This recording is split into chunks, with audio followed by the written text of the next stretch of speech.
இந்த ஜனநாயகன் லீக் ஆனதுக்கு முழு முதற் காரணம் மூலக்கட்ட ஆதவ அர்ஜுனா. அவனாலதான் இந்த மாதிரி எல்லாம் முட்டாள்தனமான ஐடியாவெல்லாம் கொடுக்க முடியும். இதுக்கு முன்னாடி இந்த மாதிரிதான் பல ஐடியா கொடுத்து மக்கள் கிட்ட செருப்படி வாங்கி அதுக்கப்புறமா மன்னிப்பு கேட்டு அப்புறமா உளறி இந்த வேலையெல்லாம் தொடர்ந்து ஆதவ அர்ஜுனா தான் பாத்துக்கிட்டு இருக்கான். அதாவது விஜய்க்கு எல்லாப்பும் அடிக்கிறது வெளியில இருக்கிறவங்க கிடையாதா, அவன் எதிர்க்க கட்சியும் கிடையாது, கூடவே இருக்கக்கூடிய ஆதவ அர்ஜுனாவும் மற்ற கும்பலும் தான் விஜய்க்கு இந்த ஆப் அடிச்சுக்கிட்டே இருக்கு. நட்டி ஒரு படம் நடிச்சிருக்காரு, விஜய் கிண்டல் பண்ணிதான் அந்த படம் இருக்கு. அதுக்கு தாவே கட்சியில இருக்கிறவங்க எதிர்ப்பு எல்லாம் தெரிவிச்சாங்க. சோ அந்த படமும் இன்னும் நம்மளோட பேரை டேமேஜ் பண்ணிட போகுது அப்படின்னு பயந்து தாவேக்காரங்களே இந்த படத்தை ரிலீஸ் பண்ணாங்க. அதாவது விஜயே ரிலீஸ் பண்ணியிருக்கிறாரு, லீக் பண்ணியிருக்கிறாரு, ரிலீஸ் சொல்ல முடியாது. உங்களுடைய ரசிகர்கள் எந்த அளவுக்கு முட்டாள்னு நினைக்கிறேன். அப்படி நினைச்சதுனாலதான் இந்த முட்டாப்பை ஆதவ அர்ஜுனா சொல்லி நீ படத்தை லீக் பண்ணி வச்சிருக்கிறேன். சென்ட்ரல் கவர்மெண்ட் கிட்ட இருக்கு, ப்ரொடியூசர் கிட்ட இருக்கும்போது இப்போ இதோட பொறுப்பு யார்? நீ தான் உச்சத்துல இருக்கிற தெரியும் சினிமா துறையிலேயே. அந்த படம் சென்சார் போர்டு கிட்ட இருக்க போது இது எல்லாம் மாரி ரிலீஸ் ஆகுதுன்னா நீ துப்புக்கட்ட தானே மக்கள் சொல்லுவாங்க. சோ அணில் குஞ்சுகள் ஆஸ் யூஷுவல் குதிக்கலாம் சார். சாதாரண மக்கள் அவங்களுடைய வாழ்வாதாரத்தை பத்திட்டு அதுக்கான போராட்டத்தை பத்தி போயிட்டே இருக்குவாங்க. இது அதுக்கும் சம்பந்தமே கிடையாது. இதுக்கும் சேர்த்து அவன் எல்லாத்துக்கும் திமுக மேல பழி போட்டுட்டே இருக்கிறதுனாலதான் அவனுக்கு அரசியல் தெரியாது, வெறுப்பு அரசியல், அநாகரிக அரசியல் பண்ண வந்திருக்காங்கிறது அப்பட்டமா தெரிஞ்சு போய்தான் அவனுக்கு ஃபுல்லா டேமேஜ் ஆச்சு. இதை லீக் பண்ணி டேமேஜ் சரி பண்ண முடியுமான்னு நினைக்கிறான். அது இன்னும் பேக் ஃபயர் தான் ஆகும். இப்படி ஒரு முட்டாள்தனமான ஐடியாவை கொடுத்து இந்த ஆர்ஜவ வருச்சுன்னா இன்னும் செருப்படி பண்ண தான் போறான் பாரு. ஒரு நாய வேணாங்க பதில் சொல்லுனா அசிங்கமா போயிருமேன்னு நான் பாக்குறேன். நாயை கொஞ்சம் மட்டும் உனக்கு நேரம் இருக்குதாடா அப்படின்னு சொல்லி நான் சொல்றது 4 கால் நாய வேற யாரையும் எடுத்துக்கணும். 4 கால் நாயே உனக்கு கொஞ்சத்துக்கு நேரம் இருக்குதா? லிபர்டி தமிழ் நேயர்களுக்கு வணக்கம். இன்றைய நேர்காணலில் நாம் சந்திக்க இருப்பவர் திராவிட நட்பு கழகத்தை சார்ந்த தோழர் ஸ்ரீவித்யா அவர்கள். வணக்கம் தோழர். வணக்கம். இப்போ ஜனநாயகன் படம் ஆன்லைன்ல லீக் ஆயிருக்கு. நேற்று சண்டை காட்சி லீக் ஆச்சு. இன்றைக்கு ஒட்டுமொத்த திரைப்படமுமே லீக் ஆச்சுன்னு சொல்றாங்க. இதுல குறிப்பா இந்த சம்பவத்துக்கு பின்னாடி எல் முருகனும் உதயநிதி ஸ்டாலினும் தான் இருக்கிறாங்க. இதற்கு மூளையாக செயல்பட்டதே தமிழ்நாட்டுடைய முதல்வர் தான் அப்படின்னு சொல்லி ஆதவ அர்ஜுனா குற்றம் சாட்டுறாரு. இதனால உங்களுடைய மலிவான வேலையினால மக்கள் எங்களுக்கு அமோக வெற்றி கொடுப்பாங்கன்னு சொல்லி ஆதவ அர்ஜுனா சொல்றாரு. இது ஒரு புறம் இருந்தாலும் விஜய் அவர்கள் நேத்தா பேசியிருந்தாரு, இது ஒரு மிகப்பெரிய ஆயுதமாக இருக்குன்னு பேசியிருந்தாரு. அதனாலேயே இந்த படத்தை தாவேக்காவினர் லீக் வேண்டுமென்றே லீக் செய்துட்டாங்கன்னு சொல்லி பல்வேறு அவங்க தரப்புல எதிர் தரப்புலையும் குற்றச்சாட்டு முன்வைக்கிறாங்க. இந்த ஜனநாயகன் படம் லீக் ஆனது குறித்து உங்களுடைய பார்வை என்ன? இதை 2-3 ஆங்கிள் நம்ம பாத்துக்கணும். நட்டி ஒரு படம் நடிச்சிருக்காரு, அதை பத்தி நிறைய விமர்சனம் எல்லாம் வந்துச்சு. விஜய் கிண்டல் பண்ணிதான் அந்த படம் இருக்கு அப்படிங்கிற மாதிரி. அதுக்கு தாவே கட்சியில இருக்கிறவங்க எதிர்ப்பு எல்லாம் தெரிவிச்சாங்க. சோ அந்த படமும் இன்னும் நம்மளோட பேரை டேமேஜ் பண்ணிட போகுது அப்படின்னு பயந்து தாவேக்காரங்களே இந்த படத்தை ரிலீஸ் பண்ணாங்க. அதாவது விஜயே ரிலீஸ் பண்ணியிருக்கிறாரு, லீக் பண்ணியிருக்கிறாரு, ரிலீஸ் சொல்ல முடியாது, ஆன்லைன்ல லீக் பண்ணியிருக்கிறாரு. ஏன்னா நட்டினால இன்னும் டேமேஜ் ஆயிட போகுது. ஏற்கனவே விஜயோட பேர் டேமேஜ் ஆயிருக்கு. அப்போ இது எல்லாம் சரி பண்ணணும், வேற வழி கிடையாது. ஏன்னா ரசிகர்களை தவிர அவர் மேல ஒரு கண்மூடித்தனமான ஒரு சிந்திக்கக்கூடிய திறனே இல்லாமல் ஒரு மோகத்துல இருக்காங்க இல்லையா, அவங்களை தவிர வேற யாரும் விஜயை ஆதரிப்பதாக இல்லை. ஏன்னா அவருடைய செயல்பாடுகள் தான் அதுக்கு முழுக்க காரணமா இருக்கு. அப்ப முழுக்க டேமேஜ் ஆயிடுச்சு. அப்போ இது எப்படியாவது சரி பண்ணணும். நம்மளவே நம்மள ட்ரோல் பண்ணி வரக்கூடிய நட்டி படத்துக்கு முன்னாடியே நாமளே லீக் பண்ணிடலாம். இன்னொன்னு டேமேஜ் கண்ட்ரோல் பண்ண முடியும். இந்த படத்தை நீங்க சொன்ன மாதிரி அந்த படத்தோட சில போர்ஷன்ஸ் தான் காலையில ஃபர்ஸ்ட் ரிலீஸ் ஆச்சு. சண்டை காட்சில லீக் ஆச்சு. அது 10வது அதோட மேல few minutes ரிலீஸ் பண்ணி பார்ப்போம், டேமேஜ் எல்லாம் சரியாயிடுதான்னு பார்ப்போம் அப்படின்னு பாத்துருக்காங்க. அந்த பஞ்ச் டைலாக் பேசுறது, சண்டை போடுறது, இதெல்லாம் ரிலீஸ் பண்ணி பார்த்தாங்க. அது இன்னுமே மொக்கதான் வாங்கிச்சு. அது இன்னுமே விஜய்க்கு பேக் ஃபயர் தான் ஆச்சு. ஏண்டா உன்னை நம்பி வந்த ரசிகர்களையும் பாதுகாக்க உனக்கு துப்பு கிடையாது, உன் குடும்பத்தையும் உனக்கு பாதுகாப்பு துப்பு கிடையாது, நீ நடிச்ச படத்தையுமே உனக்கு பாதுகாப்பு துப்பு இல்லையா, உன்னை நம்பி காசு போட்ட ப்ரொடியூசரை பாதுகாக்கணுங்கிற துப்பு கூட உனக்கு இல்லையா, இதை கூட காப்பாற்ற முடியாத நீ தமிழ்நாட்டை எப்படா காப்பாத்து அப்படின்னு ஒரு கேள்வி வர ஆரம்பிச்சிருச்சு. ஐயோ ஒரு 5 நிமிஷத்தை லீக் பண்ணோம், அது பேக் ஃபயர் ஆயிடுச்சு, சரி படம் முழுவதே ரிலீஸ் பண்ணிடுவோம், இதன் மூலமாக ஒரு சிம்பத்தி கிரியேட் ஆகுதான்னு பார்ப்போம், இந்த பழியை தூக்கி திமுக மேல போட்டுருவோம் அப்படின்னு ப்ரொடியூசர் மேலேயும் அக்கறை இல்லாமல், அதில் நடித்தவர்கள் மீதும் அக்கறை இல்லாமல், உன்னுடைய ரசிகர்கள் மீதும் உனக்கு அக்கறை கிடையாது, யார பத்தியும் அவனுக்கு அக்கறை கிடையாது.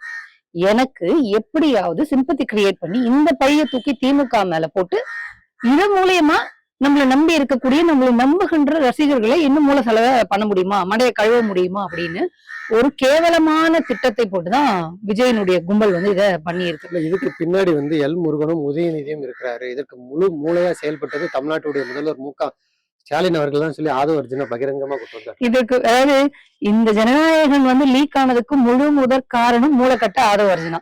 அவனாலதான் இந்த மாதிரி எல்லாம் முட்டாள்தனமான ஐடியாவெல்லாம் கொடுக்க முடியும். இதுக்கு முன்னாடி இந்த மாதிரிதான் பல ஐடியா கொடுத்து மக்கள் கிட்ட செருப்படி வாங்கி அதுக்கப்புறமா மன்னிப்பு கேட்டு அப்புறமா உளறி இந்த வேலையெல்லாம் தொடர்ந்து ஆதவ அர்ஜுனா தான் பாத்துக்கிட்டு இருக்கான். அதாவது விஜய்க்கு எல்லாப்பும் அடிக்கிறது வெளியில இருக்கிறவங்க கிடையாதா, அவன் எதிர்க்க கட்சியும் கிடையாது, கூடவே இருக்கக்கூடிய ஆதவ அர்ஜுனாவும் மற்ற கும்பலும் தான் விஜய்க்கு இந்த ஆப்பு அடிச்சுக்கிட்டே இருக்கு. இப்படி ஒரு மலினமான ஒரு மட்டமான ஏன் சார் ஜனநாயகன் படம் யாருக்கிட்ட இருக்கும்? ஒன்றிய அரசு அந்த இதுல இருக்கும். இல்ல சென்சார் கிட்ட நீங்க கொடுத்துருக்கீங்க, அந்த தயாரிப்பு கம்பெனி கிட்ட தான் இருக்கும். ஒண்ணு உங்கள்ட்ட இருக்கும், இன்னும் சென்சார்ட்ட இருக்கும், திமுக இருக்காது. அப்போ கொஞ்சமானும் அப்ப உன்னுடைய ரசிகர்கள் எந்த அளவுக்கு வந்து முட்டாள்னு நினைக்கிறேன். அப்படி நினைச்சதுனாலதான் அந்த முட்டா பைய ஆதவ அர்ஜுனா சொல்லி நீ படத்தை வந்து லீக் பண்ணி வச்சிருக்கிற. சென்ட்ரல் கவர்மெண்ட் கிட்ட இருக்குது, ப்ரொடியூசர் கிட்ட இருக்கும்போது இப்போ இதோட பொறுப்பு யாரு? பிக்சர்ஸ் தயாரிச்சிருந்தாவது சொல்லலாம். ஆமா, நான் நினைக்கிறேன் விஜய் வந்து தன்னுடைய ரசிகர்களுக்கு ஆபத்து ஏற்பட்டாலும் பொறுப்பேற்றுக்க மாட்டாரு. இன்னைக்கு காலையில காரைக்குடி போயின்னு இருக்காரு, அந்த வண்டி இன்னும் எத்தனை காவு வாங்க போகுது அப்படின்னு சொன்ன மாதிரி இன்னைக்கும் வண்டியில அடிபட்டு கீழே விழுந்திருக்கிறாங்க, மண்டை உடஞ்சிருக்கு. உன்னை நம்பி வந்தவங்களையும் நீ பாதுகாக்க மாட்டேன், நீ நடிச்ச படத்தையும் பாதுகாக்க மாட்டேன்னா நீ எப்படி தமிழ்நாட்டையை காப்பாத்துவ, தமிழ்நாட்டு மக்களை காப்பாத்துவ, தமிழ்நாட்டுல இருக்கக்கூடிய பெண்களை காப்பாத்துவன்னு நீ வர? அசிங்கமாவே இல்லையா சார்? உன் வீட்டுல ஏதாவது நடந்தா கூட அதை தூக்கி திமுக மேல பழி போடுறீங்க. இதற்கு காரணம் ஒன்றிய அரசினுடைய கட்டுப்பாட்டுல இருக்கக்கூடிய சென்சார் போர்டு, படம் எடுத்திருக்கக்கூடிய ப்ரொடியூசர். நீ என்ன கிழிச்சுக்கிட்டு இருக்கிற? நீ ஃபுல் டைம் அரசியல்வாதியாவும் இன்னும் ஆகல, நீ வெளியிலேயே வரமாட்டேங்கிற பங்களா விட்டு. பரப்புரையினால உனக்கு என்னன்னு தெரியல, அரசியல்னால என்னன்னு தெரியல. சரி, அரசியல் வேலையதான் ஒழுங்கா பாக்க தரல, நீ நடிக்கிற அந்த படத்தையாவது ஒழுங்கா உனக்கு பாத்துக்க தெரியாதா? இப்படி கடந்த மீட்டிங்ல தான் பேசியிருந்தாரு, இது ஒரு சிறந்த ஆயுதமாக இருக்கும், அதை நினைச்சுதான் இவங்க தடுத்துட்டாங்கன்னு சொல்லியிருந்தாரு. படம் நேற்று சில காட்சிகள் ரிலீஸ் ஆகும் பொழுது அதுல ஒரு காட்சி கூட வந்துச்சு, நீங்க என்ன மாறிடுமானா, நீங்க மாறணும், வாக்காளர்கள் மாறணும், அப்படின்னா தான் எல்லாமே மாறணும் சொல்லி ஒரு டைலாக முடிக்கிறாரு. அதனால அவசரப்பட்டு அவரே ரிலீஸ் பண்ணிட்டாருன்னு சொல்றாங்கல்ல. ஆமா ஆமாங்க ஆமாங்க. ஏங்க இந்த படம் அவ்வளவு நஷ்டமாகும். அவனுக்கு யாரை பத்தியுமே அக்கறை கிடையாது, ப்ரொடியூசர் பத்தி அக்கறை கிடையாது. இவனை நம்பி வந்தவங்க மண்டை உடஞ்சு இருக்கிறான். சார் படம் லீக் ஆச்சுன்னா ப்ரொடியூசருக்கு ப்ராப்ளம் நினைப்பாருன்னு நீங்க நினைச்சுன்னு இருக்கீங்க? இல்ல, அடுத்த படத்துல அடிச்சு கொடுக்குன்னு சொல்றது கூட வாய்ப்பு இல்லையே, கடைசி படமாச்சு. ஏங்க இவனுக்கு யார பத்தியும் அக்கறை கிடையாதுங்க. ஏங்க 20 நாள் ஒருத்தன் வந்து ஹாஸ்பிட்டல்ல சீரியஸா இருந்திருக்கான் விஜய் பார்க்க, அவனை ஏன் பார்க்க போல? 41 பேர் அந்த பையன் இறந்து போயிட்டான், 41 பேர் இறந்து போனாங்க, அவங்க வீட்டுக்கும் துக்கம் விசாரிக்கிறதுக்கு போகல. இப்ப வரைக்கும் இவன் பின்னாடியே வந்து நிறைய பேர் மண்டை உடஞ்சு அடிபடுறாங்க, அதை பத்தியும் அக்கறை கிடையாது. அந்த போன வண்டியை தூக்கி நீ வர அப்படின்னா உன்னோட ரசிகர்களை நீ கட்டுப்படுத்துறதுக்கு உனக்கு துப்பு இல்ல, உனக்கு மனசு இல்லை. அவன் நினைச்சிருந்தா அவன் ஒரு வார்த்தை சொன்னா கேட்பாங்க அப்படின்னா அவன் ஏன் சார் இது வரைக்கும் சொல்லல? என் வண்டியை நீங்க பின்தொடரக்கூடாது, எது மேலேயும் ஏறக்கூடாது, கூட்டத்திற்கு இந்த மாதிரி பாதுகாப்போட வந்து நீங்க நல்லபடியா உங்க வீட்டுக்கு போய் சேரணும் அப்படின்னு ஏன் சார் அவன் எதுவுமே பேசுறது இல்ல? குசியான ட்வீட் போட்டு அவங்க ரசிகர்கள் எல்லாம் கேட்டுருவாங்களா? அப்ப ஏன் விஜய் இதை சொல்றது இல்ல? அதனால அந்த ப்ரொடியூசரை பத்தியும் அக்கறை கிடையாது சார். முதல்ல இதுக்கு சென்சார் வந்து கண்ட்ரோல்ல இருக்கு சார், பிஜேபி அரசு கண்ட்ரோல்ல இருக்கு சார். ஆனா இதற்கு காரணம் ஒன்றிய அரசினுடைய கட்டுப்பாட்டுல இருக்கக்கூடிய சென்சார் போர்டு தான் அப்படின்னு சொல்றதுக்கு உனக்கு தைரியம் இருக்கா? இன்னைக்கு காரைக்குடியில பேச போறோம்ல, எல்முருகன் சொல்லிட்டாரு, நீ அவரை தானே கேள்வி கேட்கணும். எல்முருகனும் உதயநிதி ஸ்டாலின் என்ன கூட்டு சேர்ற? நான் சொல்றேன், உன் வீட்டுல ஏதாவது நடந்தா கூட திமுக மேல பழிய போடுற. இப்ப கேட்டோம்னா அசிங்கமா போயிடும். பழிய போட்டிருக்காரு, வீட்டுல உள்ள பிரச்சனைக்கு திமுக தான் தோன்றி சொல்றேன், மேடையில சொல்லிட்டாரு. இதுக்கு பதில் சொன்னா வல்கரா இருக்கும், அசிங்கமா இருக்கும், அநாகரிகமாக இருக்கும். அதனால நம்ம சொல்றது இல்லை. பிஜேபி அரசினுடைய கட்டுப்பாட்டுல இருக்கக்கூடிய சென்சார் போர்டுல வந்து இந்த படம் இருக்குது, ப்ரொடியூசர் கிட்ட இருக்குது. போய் இப்ப நீ எப்படி சிபிஐக்கு போன அதே மாதிரியே போ, யார் லீக் பண்ணாங்கன்னு கண்டுபிடிக்க சொல்லுங்க, அதுக்கு போவார? இதுக்கு வந்து விசாரணை பண்ணோம், இவ்வளவு கோடி ரூபாய் வந்து சம்பந்தப்பட்ட இது, இவ்வளவு பேர் வந்து இதுல வலிச்சிருக்கிறாங்க, அப்ப இது யாருன்னு கண்டுபிடிக்கணும்னு சொல்லிட்டு சிபிஐக்கு போவார் அவரு? சார் இப்போ படத்துக்கு அதாவது எலெக்ஷனுக்கு முன்னாடி இந்த படம் வந்து ரிலீஸ் ஆக மாட்டேங்குது, பிஜேபி ஏதோ பிரச்சனை பண்ணுது, விஜய்க்கு ஏதோ டீலிங் வந்து ஒத்து வரல இருக்கு. இப்ப என்ன பண்றாரு, அந்த படத்தை நாமளே லீக் பண்ணிடுவோம், எலெக்ஷனுக்கு முன்னாடி நம்மளுக்கு வந்து இது ஏதாவது உதவி பண்ணுதான்னு பாக்கலாம் அப்படின்னு சொல்லிட்டு. சார் இப்போ வெஸ்ட் பெங்கால்ல ஒருத்தர் வந்து மாட்டியிருக்காரு, சிறுபான்மையின மக்களை வந்து ஏமாற்றி மம்தா பானர்ஜியோட கட்சியில இருந்து பிரிச்சு இந்த ஓட்டை வாங்கணும் அப்படின்னு சொல்லிட்டு பிஜேபி அவருக்கு 1000 கோடி ரூபாய் கொடுத்திருக்கிறது ஸ்ட்ரிங் ஆபரேஷன்ல வெளியே வந்திருக்கு சார். இப்போ அதே வேலையை இங்க விஜய் பண்ணிட மாட்டாரு, அதுக்காக தான் அவர் வந்திருக்க மாட்டாருங்கிறத என்ன நினைச்சு சிறுபான்மையின ஓட்டுகளை திமுக கிட்ட இருந்து பிரிச்சு எடுக்கணுங்கிறதுக்காக தான் அவர் வந்திருக்கிறது. சரிங்களா? அப்படி இருக்கும் பொழுது அவருக்கே 1000 கோடி ரூபாய் பிஜேபி கொடுத்திருக்கு அப்படின்னா விஜய்க்கு எவ்வளவு கோடி ரூபாய் கொடுக்கறதுக்கு வாய்ப்பு இருக்கு. அப்போ அதுக்கு முன்னாடி இந்த ஜனநாயகன் படத்தினுடைய பட்ஜெட்டுங்கிறது ரொம்ப சாதாரணம் இல்ல. விஜயுடைய கண்ணீருக்கு நீங்க எல்லாம் பதில் சொல்லணும். என்ன கண்ணீர்? மக்கள் பாடம் போட்டோம். உன்னால 50 பேர் செத்து போயிருக்காங்க, அந்த குடும்பத்தோட கண்ணீருக்கு அவன் பதில் சொல்றது? ஓடி போயிட்ட இல்ல உன் படம் ரிலீஸ் ஆகுறதுக்கு நாங்க எதுக்கு பதில் சொல்லிட்டு இருக்கணும்? அந்த ப்ரொடியூசருக்கு நீ போய் பதில் சொல்லு. உன்னாலதான் இவ்வளவு பிரச்சனை. ஸ்டாலின் சார் பயமா அப்படின்னு கேட்பாரு ரெண்டிங் மீட்டிங்ல. அதான் கேட்பான். அவனுக்கு அதை விட்டா வேற என்ன தெரியும்? அதை விட்டா அவனுக்கு வேற எதுவுமே பேசவே தெரியாது சார். அரசியலே பேச தெரியாது. அவனை நடுராத்திரி இருந்தா கூட ஐயோ திமுக காரணம் திமுக காரணம்னு. ஏய் பைத்தியமாடா நீனு அப்படின்னு கேட்கலாம். ஆனா அவன் பைத்தியங்கிறது உங்களுக்கு தெரியும். அதனால கேள்வி எல்லாம் கேட்க வேணாம் சார். எல்லாத்துக்கும் திமுக இழுக்கிறான். எதுக்கு இழுக்கணும், எதுக்கு இழுக்க கூடாதான்? எனக்கு அரசியல் பேசியிருக்கானா சார்? என்ன பார்த்து திமுக பயந்துச்சா திமுக பயந்துச்சான்னு கேக்குற இவன் தான் பயந்துன்னு இருக்கிறான். அதனாலதான் படத்தை லீக் பண்ணி இருக்கிறான். ப்ரொடியூசரை பத்தின அக்கறை இல்லாமல், அதில் நடித்தவர்களுடைய வாழ்க்கையை பற்றி அக்கறை இல்லாமல், பிஜேபியை எதிர்ப்பதன் துணிச்சல் இல்லாம இந்த படத்தை இவனே லீக் பண்ணிட்டு பெரிய ஏவிசம் மாதிரி பேசின்னு இருக்கான். இல்ல இது எப்படி போய் சேரும்னு பாக்குறீங்க? குறிப்பா அவர் ஆரம்பத்துல இருந்து எது நடந்தாலும் திமுக தான் காரணம், ஸ்டாலின் தான் காரணங்கிற ஒரு வேர்டை வச்சிருக்கிறாங்க. அதான் பயன்படுத்திட்டே இருக்கிறாங்க. இப்ப இந்த படம் விஷயமாவும் கூட லீக் பண்ணதுக்கு திமுக தான் காரணம்னு சொல்லும் பொழுது சாதாரண மக்கள் கேட்கறாங்க, அது எப்படியா ஒன்றிய அரசு கையில இருக்கு, உங்க கிட்ட இருக்கும்போது எப்படி ரிலீஸ் ஆகும்னு கேட்கறாங்க. அது ஒரு பிரச்சாரமா முன்னெடுத்து இன்றைக்கு கூட அதுதான் பேசுறாரு. அப்படிங்கும்போது மக்கள் மத்தியில இது எப்படி போய் சேரும்னு பாக்குறீங்க? இதுக்கு இதை கேட்டுட்டு இப்ப விஜய் சொந்தமா திமுக தான் காரணம் சொல்லி பேசினாருன்னா இதை கேட்டுட்டு அணில் குஞ்சுகள் வேணா குதிக்கலாம். மக்கள் அதை சட்டையே பண்ண மாட்டாங்க. ஏங்க இப்போ என்ன ஜனநாயக படம் ரிலீஸ் ஆயிடுச்சு அப்படின்னா அவங்க வீட்டுல அடுத்த வருஷம் ஒரு வருஷத்துக்கு சோறு கிடைச்சிருமா மக்களுக்கு? என்ன சார் அவன் தன்னுடைய வாழ்க்கையை போய் போராட்டத்துக்கு பாத்துக்கிட்டு இருக்கான். அதுல ஒரு என்டர்டைன்மெண்ட் ஒரு படம். அதுல விஜயோட படம் ரிலீஸ் ஆகல அப்படின்னா இங்க ஒவ்வொரு குடும்பத்தோட குடியும் முழுகி போயிடுவான். அந்த ப்ரொடியூசர் தான் முழுக்க முழுக்க இப்ப பாதிக்கப்பட்டிருப்பாரு. அதுவே ஒரு காப்பி படம் தான். அது நான் என்ன சொல்றேன், குறைந்தபட்சம் இப்ப அந்த ப்ரொடியூசருக்கு ஏற்பட்ட இழப்பை உச்சத்துல இருக்கும் போது இவ்வளவு கோடி ரூபாய் இருக்கும்போது நான் ரொம்ப நேர்மையா நம்ம தூய அரசியல் தருவேன். இப்ப உன்னால அந்த ப்ரொடியூசர் பாதிக்கப்படுறோம், அந்த காசை நீ திருப்பி கொடுப்பியா? உன்னோட அரசியலுக்கு படத்தை நீ லீக் பண்ணி இருக்கிறிய விஜய் கேட்கிறேன். உன்னோட அரசியலுக்கு உன்னோட ரசிகர்களை பலி கொடுக்குறேன். இப்ப உன்னுடைய அரசியலுக்கு உன் குடும்பத்தையும் நீ அசிங்கப்படுத்தின. இப்ப உன்னோட அரசியலுக்கு விஜய் அவர் நடிச்ச படத்தையும் அவரே லீக் பண்றாரு. இதன் மூலமாக ஓட்டு அறுவடை செய்ய முடியுமா அப்படின்னு சொல்லி இது பேக் ஃபயர் தானே ஆகும். அசிங்கமா இல்லையா? உன்னுடைய படம் ப்ரொடியூசர் கிட்ட இருக்க போது நீதான் உச்சத்துல இருக்கிற தெரியும் சினிமா துறையிலேயே. அந்த படம் சென்சார் போர்டு கிட்ட இருக்க போது இது எல்லாம் மாரி ரிலீஸ் ஆகுதுன்னா நீ துப்புக்கட்டவன் தானே மக்கள் சொல்லுவாங்க. சோ அணில் குஞ்சுகள் ஆஸ்யூஷுவல் குதிக்கலாம் சார். சாதாரண மக்கள் அவங்களுடைய வாழ்வாதாரத்தை பார்த்துட்டு அதுக்கான போராட்டத்தை பார்த்து போயிட்டே இருக்க போறாங்க. இது அதுக்கும் சம்பந்தமே கிடையாது. இதுக்கும் சேர்த்து அவன் எல்லாத்துக்கும் திமுக மேல பழி போட்டுட்டே இருக்கிறதுனாலதான் அவனுக்கு அரசியல் தெரியாது. இவன் ரொம்ப ஒரு வெறுப்பு அரசியல், அநாகரிக அரசியல் பண்ண வந்திருக்காங்கிறது அப்பட்டமா தெரிஞ்சு போய்தான் அவனுக்கு ஃபுல்லா டேமேஜ் ஆச்சு. இதை லீக் பண்ணி டேமேஜ் சரி பண்ண முடியுமான்னு நினைக்கிறான். அது இன்னும் பேக் ஃபயர் தான் ஆகும். இப்படி ஒரு முட்டாள்தனமான ஐடியாவை கொடுத்தது இந்த ஆர்ஜவ வருச்சுன்னா இன்னும் செருப்படி பண்ண தான் போறான் பாருங்க. இப்ப தொடர்ச்சியாக இந்த பிரச்சாரம் பண்ணதுக்கு திமுக பல்வேறு தடைகளை கொடுத்தாங்க. அதனாலதான் நாங்க பிரச்சாரமே பண்ண முடியாதுன்னு சொல்லி குற்றச்சாட்டு முன்வைத்தாரு. அடுத்தடுத்து பிரச்சாரம் ரத்து பண்ணாங்க. இப்போ கடந்த பிரச்சாரத்திலே கடந்த திருநெல்வேலியிலே சொல்லியிருந்தாரு, ஸ்டாலின் அவர்கள்ட்ட அதிகாரம் இல்லாதனால இது சிறப்பா நடக்குது. இதே அதிகாரம் அவர்கிட்ட இருந்துச்சுன்னா இது இந்த அளவுக்கு நடந்திருக்காது அப்படின்னு சொல்லியிருக்கிறாரு. அதுக்கு தகுந்தாது போல இப்போ தலைமை செயலாளர் எல்லாருமே மாற்றப்பட்டிருக்கிறாங்க. இது எப்படி பாக்குறீங்க? அவருடைய குற்றச்சாட்டு உண்மைன்னு பாக்கலாம். அதிகாரிகள் மாற்றப்பட்டதுக்கு தனியா வருவாங்க. இவர் கட்டுப்பாடுலாம் தேர்தல் ஆணையத்துக்கிட்ட போனதுனாலதான் என்னால சில கூட்டங்களையும் நடத்த முடியுதுன்னா அப்புறம் எதுக்கு நீ கேன்சல் பண்ண? பல பரப்புரைகளை நீ எதுக்கு கேன்சல் பண்ணின்னு இருக்கிற? ஏன் வரமாட்டேங்கிற ரோட்டுக்கு? டைம் கம்மியா இருக்கு. ஏய் நல்லா வாயில வருதுங்க. 1 மணி நேரம் கொடுத்தீங்கன்னா எப்படி டிராவல் பண்ணணும்? அப்புறம் நாய வேணாங்க பதில் சொல்லணும் அசிங்கமா போயிருமேன்னு நான் பாக்குறேன்.